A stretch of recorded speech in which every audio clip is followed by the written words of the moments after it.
House in state of nervous breakdown. Excerpts from new Woodward behind-the-scenes White House expose lead Trump to hint at using libel laws to stamp out critical media coverage.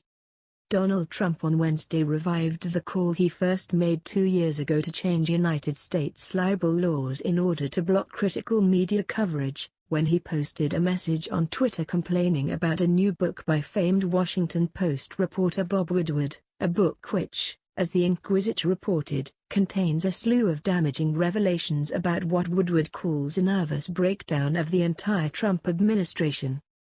On Tuesday, after excerpts from the book appeared in the Post, White House Press Secretary Sarah Huckabee Sanders called Woodward's book nothing more than fabricated stories, many by former disgruntled employees, told to make the president look bad, the New York Post reported.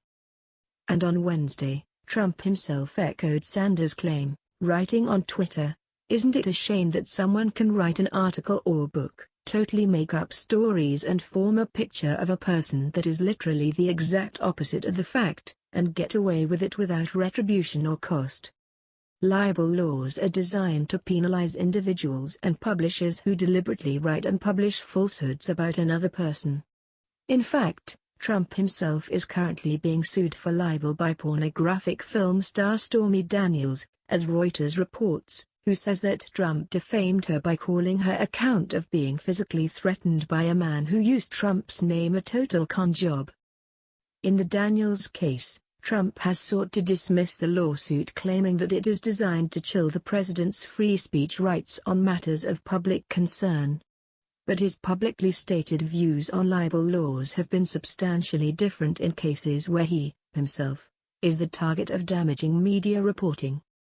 In February of 2016, in the early stages of his campaign for the Republican presidential nomination, Trump responded to critical press coverage by pledging to open up libel laws if he were to become president, Politico reported. "We're going to open up those libel laws," Trump said on the campaign trail.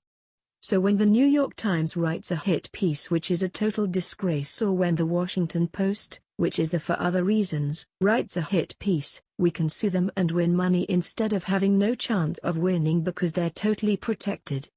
But under current libel laws, as explained by the Digital Media Law Project, publishers are not totally protected.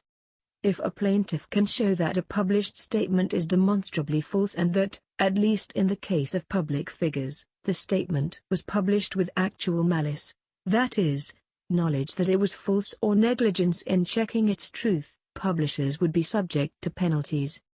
In January of this year, following publication of an earlier Trump White House tell-all book, Fire and Fury by Michael Wolff, Trump called U.S. libel laws a sham and a disgrace and do not represent American values or American fairness, according to the New York Times, adding, "We are going to take a strong look at our country's libel laws, so that when somebody says something that is false and defamatory about someone, that person will have meaningful recourse in our courts."